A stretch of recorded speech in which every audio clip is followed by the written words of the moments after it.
अस्सलाम वालेकुम। पाकिस्तान में इस वक्त शाम के 7, भारत में 7:30 और यहाँ हमारे स्टूडियोज की घड़ियों में सुबह के 9 बज रहे हैं। वॉइस ऑफ अमेरिका वाशिंगटन की उर्दू सर्विस से हमारी बाकायदा नशरियात का आगाज होता है। पहले घंटे के लिए मैं हूँ आपका मेज़बान खालिद हमीद। फेसबुक लाइव पर हम आपके सामने हैं और वेबसाइट और रेडियो पर अभी हमारा ये शो जारी रहेगा। तो आगाज करते हैं पहले आज की अहम खबरों की सुर्खियों से। पाकिस्तान के वज़ीर आज़म शाहिद खाकान अब्बासी ने कहा है कि हुकूमत अमरीका की तरफ से दहशतगर्द करार दी गई हाफिज सईद की खैराती तंजीम जमात उद दावा को सरकारी कंट्रोल में लेने के मंसूबे पर अमल दरामद करेगी। व्हाइट हाउस ने पाकिस्तान से मुतालबा किया है कि काबुल होटल पर हमले में मुलव्वस तालिबान रहनुमाओं को फौरी तौर पर गिरफ्तार या बेदखल किया जाए। पाकिस्तान के सूबे पंजाब के शहर कसूर से रवां साल 4 जनवरी को अगवा के बाद ज्यादती का निशाना बनाकर कत्ल की जाने वाली 6.5 साल बच्ची ज़ैनब के मुबैना कातिल को पुलिस ने अपनी हिरासत में ले लिया है। और पीर के रोज अमरीकी सेनेट ने आर्जी अखराजात के पैकेज को 81 वोटों से मंजूर कर लिया, जबकि मुखालिफत में 18 वोट पड़े। कानून साजी का मकसद 6 रोजा जुज़वी शटडाउन के बाद वफाकी हुकूमत का कारोबार मुकम्मल तौर पर बहाल कराना है।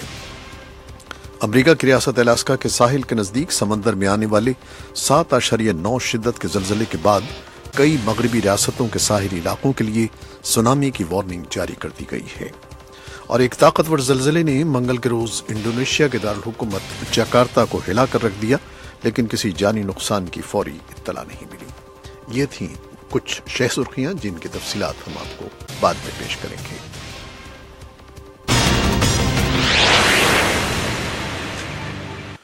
सबसे पहले चलते हैं इस्लामाबाद, जहां हमारे नुमाइंदे हैं मोहम्मद। इस खबर के बारे में पूछते हैं कि पाकिस्तान के वजीर आजम ने कहा है कि हुकूमत अमरीका की तरफ से दहशतगर्द करार दी गई हाफिज सईद की खैराती तंजीम जमात उद दावा को सरकारी कंट्रोल में लेने के मंसूबे पर अमल दरामद करेगी। इसकी क्या तफसीलात हैं इश्तियाक आपके पास? जी, वजीर आजम ने ये बात एक इंटरव्यू में कही है और इससे कबल रवा माह के अवाइल में ही पाकिस्तान की सिक्योरिटी एंड एक्सचेंज कमीशन ने भी एक एलामिया जारी किया था, जिसमें कहा गया था कि अक़वाम मुत्तहिदा की वॉच लिस्ट में शामिल जो तंजीमें हैं, फलाही तंजीमें, उन पर चंदा इकट्ठा करने पर पाबंदी होगी। ये एक ऐसे वक्त हुआ है जब ये कहा जा रहा था कि फलाह इंसानियत और जमात दावा पर पाबंदी आयद की जाए। रवां माह के अवाइल में ही इस्लामाबाद में फलाह इंसानियत फाउंडेशन के खिलाफ एक मुकदमा दर्ज किया गया था, क्योंकि इस तंजीम ने चंदा इकट्ठा करने के लिए एक बैनर आवेजा किया था। तो उसी तनाजुर में वजीर आजम शाहिद खाकान अब्बासी ने कहा कि हुकूमत पुरअज़्म है कि वो इस तंजीम को सरकारी कंट्रोल में लेगी। और इंटरव्यू में उनका ये भी कहना था कि रियासत के जो तमाम इदारे हैं वो एक सफ़े पर हैं, लेकिन उन्होंने ये वाज़ेह नहीं किया कि ये पाबंदी, ये इन तंजीमों को कब सरकारी कंट्रोल में लिया जाएगा। इस हवाले से किसी तरह की डेड लाइन का उन्होंने ऐलान नहीं किया। लेकिन जो तज्ज़ियाकार हैं उनका ये कहना है कि आलमी सतह पर जो पाकिस्तान पर दबाव है, उसके तनाजुर में पाकिस्तान के लिए ये ज़रूरी हो गया है कि महज सिर्फ कहने की हद से बढ़कर अब अमली तौर पर कुछ इक़दाम किए जाएं और इन तंजीमों को या तो सरकारी कंट्रोल में ले लिया जाए या उन्हें फिर किसी तरह का चंदा इकट्ठा करने से रोक दिया जाए। अच्छा इश्तियाक, एक और खबर भी है कि व्हाइट हाउस ने कहा है कि काबुल होटल पर हमले में मुलव्वस तालिबान रहनुमाओं को फौरी तौर पर गिरफ्तार किया जाए या उन्हें बेदखल किया जाए। इस बारे में क्या तफसीलात हैं आपके पास?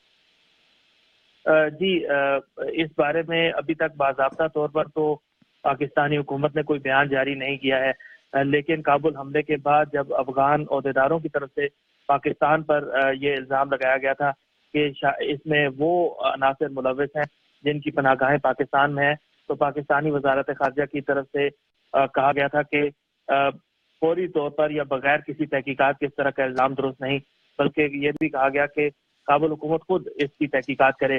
तहम गुज़श्ता शब जब पाकिस्तानी फौज के तर्जुमान ने एक टेलीविजन को इंटरव्यू देते हुए ये ज़रूर कहा था कि पाकिस्तान में हक्कानी नेटवर्क की पनाहगाहें नहीं हैं और उन पनाहगाहों को ख़त्म कर दिया गया है। इससे पहले हम जिस खबर के बारे में बात कर रहे थे उसमें भी जब इंटरव्यू किया गया था तो वज़ीर आज़म ने यही कहा कि पाकिस्तान ने दहशत गर्दी के खिलाफ نمایاں اقدامات کیے اور ان کے بقول پاکستان اس وقت دہشت گردی کی سب سے بڑی جنگ لڑ رہا ہے، جبکہ انہوں نے یہ بھی کہا کہ اگر پاکستان پر کسی طرح کی تعزیرات عائد کی جاتی ہیں تو اس صورت میں دہشت گردی کے خلاف جو جنگ ہے اس کو نقصان پہنچے گا اور پاکستان کی جو کوششیں ہیں وہ متاثر ہوں گی۔ بہت شکریہ محمد اشتیاق آپ کا۔ ہمارے نمائندے تھے اسلام آباد سے محمد اشتیاق، اور جس خبر کی ہم بات کر رہے تھے اس کی میں تفصیل بھی آپ کو بتا دوں کہ وائٹ ہاؤس نے پاکستان سے مطالبہ کیا ہے کہ کابل ہوٹل پر حملے میں ملوث طالبان رہنماؤں کی فوری طور پر گرفتار یا بے دخل کیا جائے۔ یہ بات وائٹ ہاؤس پریس سیکرٹری سارا سینڈرز نے پیر کے روز روزانہ پریس بریفنگ کے آغاز پر اپنے کلمات میں کہی۔ ترجمان نے کہا کہ اس طالبان گروپ کو پاکستانی سرزمین استعمال کرنے سے روکا جائے۔ ادھر کابل میں انٹر کانٹیننٹل ہوٹل پر حملے کے بعد افغان حکام کی جانب سے کہا گیا تھا کہ حملے میں طالبان کا دھڑا حقانی نیٹ ورک ملوث ہے، جس کے مبینہ طور پر پاکستانی حدود میں ٹھکانے ہیں۔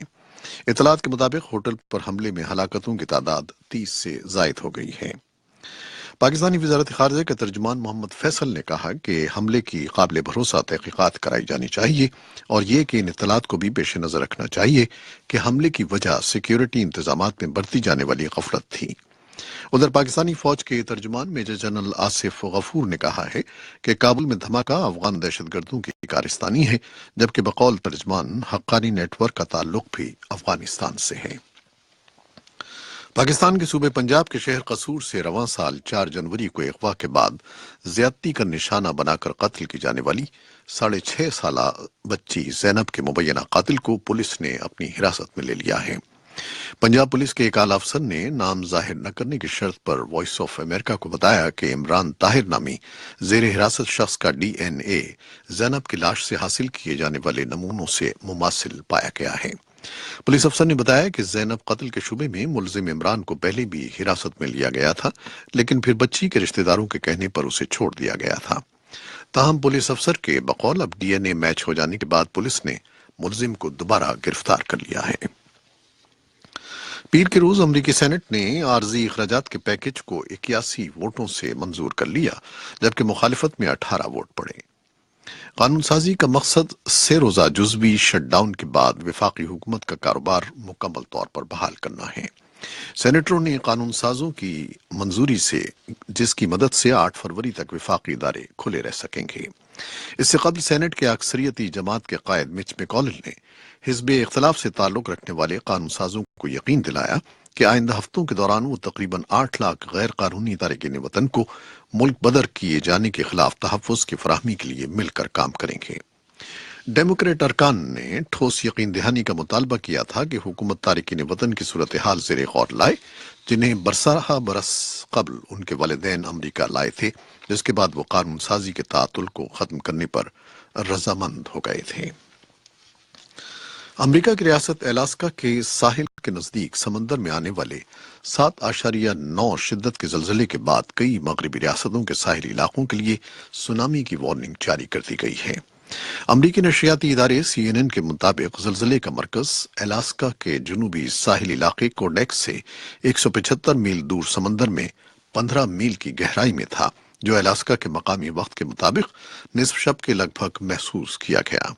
امریکی ارضیاتی سروے نے ابتدائی طور پر زلزلے کی شدت 8.2 بتائی تھی، لیکن بعد میں جاری کیے جانے والے ڈیٹا کے مطابق زلزلے کی شدت ریکٹر اسکیل پر 7.9 ریکارڈ کی گئی۔ اور ایک طاقتور زلزلے نے منگل کے روز انڈونیشیا کے دارالحکومت جکارتا کو ہلا کر رکھ دیا، لیکن کسی جانی نقصان کی فوری اطلاع نہیں ملی۔ 6 درجے کی شدت کے زلزلے نے بلند بالا عمارتوں میں ارتعاش پیدا کر دیا اور دفتری کارکنوں نے عمارتیں خالی کر دیں۔ امریکی ارضیاتی سروے نے بتایا ہے کہ عہدیداروں نے کسی سونامی کے امکان کو مسترد کر دیا ہے۔ اور روہنگیا مسلمان پناہ گزینوں کی بنگلہ دیش کو مرحلہ وار واپسی میں تاخیر ہو گئی ہے۔ یہ کارروائی منگل کو شروع ہونا تھی، مگر اب یہ واضح نہیں ہے کہ یہ کب شروع ہوگی۔ یہ تھی وہ خبریں اور رپورٹیں جو فیس بک لائیو پر ہم نے آپ کے لیے پیش کی۔ ویب سائٹ اور ریڈیو پر ابھی ہمارا یہ نشریہ جاری ہے، ہمارے ساتھ رہیے گا۔